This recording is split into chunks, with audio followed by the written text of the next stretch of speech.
Hello, I'm Kev Lister, and I'm going to talk to you about teaching like you imagined it. Teaching is one of the very few professional jobs that everyone has personal experience of. Most jobs are much less well understood and often invisible to those not doing them. Of course, we probably know to some extent what a doctor or a dentist does, but it's possible to go through life with no real idea what an accountant, a lawyer or an engineer actually does on a day-to-day basis. This applies to a really large range of jobs out there. This is one of the real challenges of giving good careers advice to children, as most adults don't have a very broad knowledge of jobs beyond their own experiences. In contrast, every one of us has sat and watched teachers working on a daily basis throughout our childhoods. Every adult in the country has an idea of what a teacher does, be it the actual act of teaching in front of a class, through to marking work, writing reports, running trips or extracurricular activities, and even dealing with behaviour issues. We may not all understand the relative time spent between these activities, but most people could give a reasonable list of the tasks that fill a teacher's working life. Where am I going with this? Well, before you became a teacher, you must have imagined being a teacher. We've all met people who clearly state they couldn't be a teacher. They don't know how we do it. They wouldn't be able to stand it. These people have imagined themselves doing a task of a teacher and have decided it doesn't appeal to them. Those of us who undertake teacher training and make a career in teaching have not only imagined ourselves as teachers, but we've found that image appealing. We've decided that we could not only be a teacher, but we want to be a teacher enough to devote a bit of our lives to complete the teacher training and actually do it. I became a teacher later in life, having had a 10-year career in engineering first. I can clearly remember the decision to leave engineering and retrain because I thought I'd be happier as a teacher. It turns out I was right. I am happier as a teacher, but it's not always been an easy path. And there's been at least one period where I've considered leaving and going back to engineering. We know that teacher retention is a real challenge at the moment. Teachers in the profession for less than 5 years are far less likely to remain in the profession. For those that leave, there's clearly a disconnect between their imagined life as a teacher and the reality of life as a teacher that causes them to decide that they'd be happier doing something else. My premise is that if we can get closer to the teaching as we imagined it, and therefore retaining more of what entices us into the profession in the first place, we will be more likely to be content with our teaching careers and therefore hopefully improve our overall happiness. I felt so strongly about this idea, I wrote a book about it. It's called Teach Like You Imagined It. I promise this isn't a sales pitch. However, I will inevitably draw on a few ideas from the book as part of this. Schools are closed at the moment due to COVID-19, and rather than being at work, I'm currently talking to you from my home. The lockdown of movement and the personal challenges that the coronavirus pandemic has thrust upon us is something I'd never would have wished. However, the optimist in me will always seem to find the silver lining, even in the darkest cloud. In these difficult times, it's important that we look to the future and a time when we can all go out again. And that's the future I want to talk about now.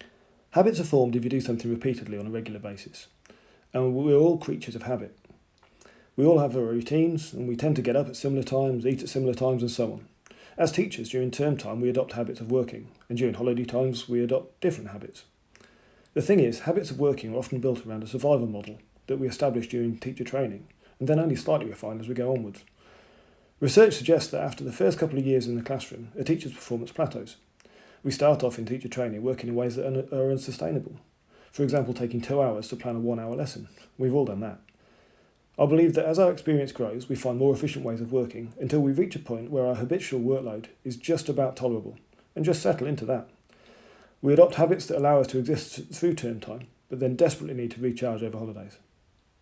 Unless there's a particular external driver, like a change in school policy or a new exam specification, we tend to plan lessons in a particular way, use familiar resources, assess in the same way, and so on.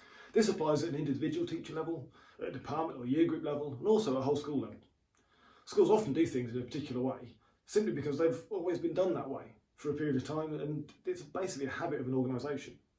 We rarely implement fundamental step changes in practice, and any changes we do make are still embedded in the myriad of other habits that we keep hold of. There's not usually enough time to do anything massively different, and if a bigger change is needed, it's often pushed in as a kind of we'll do the best we can, alongside keeping all the other things functioning. For example, there's recently been a big push on curriculum development across most schools in the country, driven largely by an emphasis in curriculum in the most recent Ofsted framework. This curriculum development has had to happen alongside the ongoing function of the school and delivery of the existing curriculum. As such, it's not a ground-up design of the best we could possibly do. We don't have time for that. To make development manageable, we have to iterate from what we had before, making it good enough to deliver, but not necessarily perfect. There's rarely time to do perfect in education. This lack of perfection is often a source of stress and frustration for teachers. We're hardwired to seek the best from our students' work, and we try to do our best at the things we undertake. So to leave things a little unfinished offends our professional pride. For some, this pressure is overwhelming and forces them to work longer hours than they should, even through holidays, to improve things in their strive for perfection, sometimes making themselves ill and unhappy in the process. Others may see the imperfections in their schemes, see what others are committing longer hours have done, and feel guilty they haven't done the same, which also increases their stress levels. Others will simply see the task as overwhelming and feel stressed and anxious as a result of this immense workload that they can never complete to a high enough standard. Teaching mustn't be a job that makes people ill or unhappy. But the truth is that it is a job that does just that for quite a large number of people. Some leave the profession. Lots just struggle on in a miserable pattern of work and anxiety that they're frustrated by. And I think we need to do something to fix this. I say we need to do something because it can be far too easy to blame others for the situation the teaching profession faces. We could blame the government for not funding enough and pushing class sizes too high or increasing contact ratios. We could blame league tables and Ofsted for enforcing a judgmental framework that can make or break the careers of head teachers and force schools to become more like exam factories than seats of learning. Or we could blame school leadership for interpreting expectations of Ofsted or the requirements of quality assurance into systems and processes that are more bureaucratic and punitive than they are beneficial to education. Many of these are true. I'm not suggesting they are. However, assigning blame too easily abdicates our own responsibility to help ourselves. Blaming a mythical them or the system places the burden of resolution at the door of this all-powerful them. We take the view that they did it, so they've got to fix it, and until they do, we're helpless. Of course we must keep campaigning for better funding, better frameworks and better leadership, but I don't think we can wait for them to fix it for us. I prefer a more proactive position, one where we seek to take control of the things we can control, and thereby take ownership of at least some of our fate. This period of school closure is an opportunity we've never had before. It's the longest period of school closure that's ever happened. It's both a habit-forming and a habit-breaking period of time. Old patterns of working have stopped, and we've had to find new ways to do things remotely. The change pace of life may actually have a telling legacy.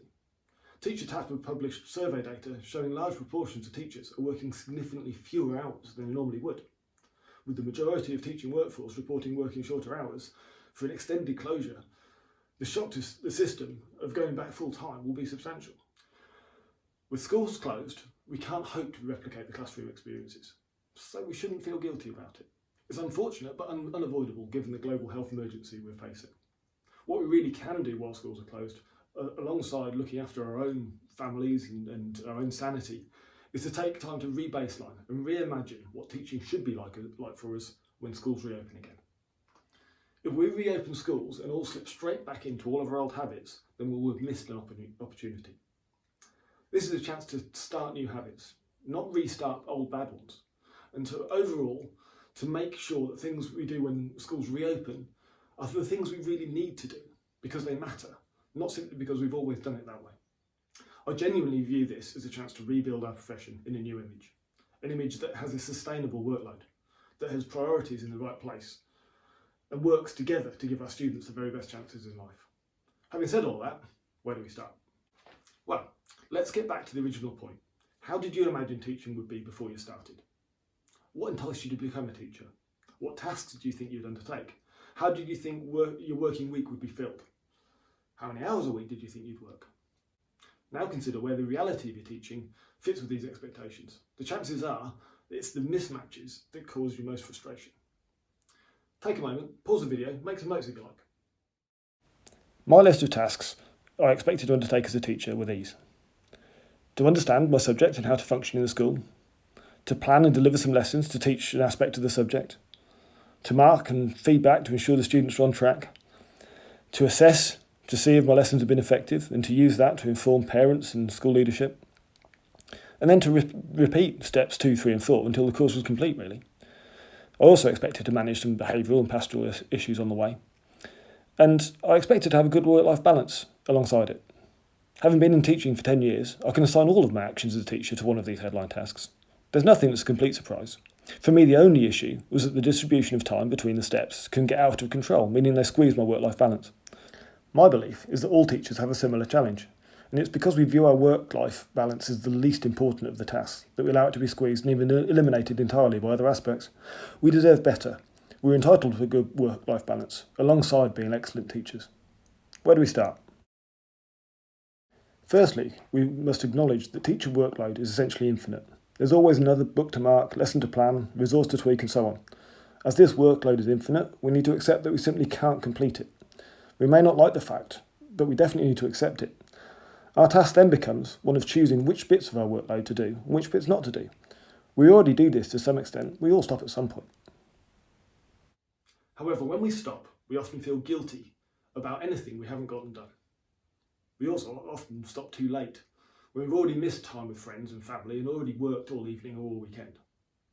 In fact, some of even when we do stop, we keep dipping back, be it through emails, to Twitter, to blog posts. I even know of one teacher who hides books behind the sofa so she can do a quick bit of marking whenever her husband leaves the room. So the answer is deceptively simple. We need to stop working sooner, so we have more time for life outside of work. When we stop, we need to really stop. We need to avoid dwelling on work when we're not working, and we need to not feel guilty about the bits of our infinite workload we simply can't get to. Easy, right? Well, maybe if we allow ourselves to break some habits and start some new better ones. Some things are easy. Turn off notifications on your phone for any work-related communications. Emails, Twitter, WhatsApp, Teams, Slack. Ignoring notifications when they pop up is really hard. It raises anxiety levels, and before you know it, you've had a quick look, and that quickly escalates into responding to a message or even getting into an ongoing discussion. How often have you been irritated by an email, tweet or a message exchange just before bed that ruins your night's sleep? That same message may well have been irritating to deal with in the morning, but at least you would have slept better if you'd not looked at it. Emails and other messages are sent at the convenience of the sender. That does not mean that they are convenient for you to deal with at the time they arrive. We need to remember that we can choose when we look at them and when we respond to them. Just because smartphones mean you could be available 24/7 doesn't mean you should. In fact, you mustn't for your own sanity. I don't think bans on evening and weekend emails are particularly helpful. As for some, the domestic situation means that evenings and weekends are the most appropriate times to send things. That's got to be okay. But it's also important that everyone understands that responses may not be immediate. Actively choose when you access emails and messages, and then when you are able to deal with them, and actively choose when to stop dealing with them. To summarise this tip, turn off all phone notifications for work-related communications, including Twitter. Set times when you're going to interact with these things and stick to them. Don't even open the apps outside of these times. It makes it far easier to switch off from work and be present with your friends and family. I even completely delete my school email app from my phone at the start of every school holiday, only reinstalling it with the final few days before we go back. Other things to change may not be quite so easy. Deciding what is the most important from your infinite workload can be vital. There are a number of tools to help you to do this. I'll detail some in my book, like this matrix. You can also find them online too. However, often a simple list can be enough. Be ruthless when assigning priorities. Don't make everything high priority. It can't all be of exactly equal importance. Often two tasks can both feel high priority, but if you're honest with yourself, you can decide which one is slightly more important than the other. You can apply that comparison of two things repeatedly to a whole list to get it into an order. If your whole ordered list still feels like high priority, then redraw your definitions of priority. The top third of your list becomes high priority, the bottom third becomes lowest priority. If you simply can't order your list of tasks, then talk to your line manager. That's one of their core functions. They're paid more than you to make those more difficult decisions. The highest priority tasks certainly need to be done, but somewhere down your priority list, your workload will become full. That's okay, you're human, and have a finite capacity for work. By ordering your list in terms of priority, you're ensuring that it's the lowest priority task that you actively choose not to do. I'm serious. Just don't do the lower priority things on your job list that you can't get to, and don't feel bad about it. I know that feels a little scary, but it's the only way to keep your workload manageable. If you're unsure about leaving things, or if they still feel important, then tell your line manager. Don't ask them if you can leave them. Tell them you can't fit them in alongside the other work. This gives them a choice of either assigning that task to someone else or swapping a task for one of your others. So as a summary of this tip, prioritise your tasks. Actively choose what you're not going to do and don't feel bad about it. This is autonomy and self-regulation that you have a right to as a professional. Embrace it and use it. I could go on for hours with these things. I wrote a book about it after all. However, the final thing I'm going to suggest today is to avoid habits that waste your own time. For example, I see colleagues that waste 15 minutes or so a day standing by a photocopier in the morning. With a small change in working practices, choosing what to print earlier in the week, they could send things to the school's reprographics department for printing. The act of sending the work to reprographics would take about the same amount of time as manually sending it to the printer, but the 15 minutes printing time stood next to the photocopier would be saved.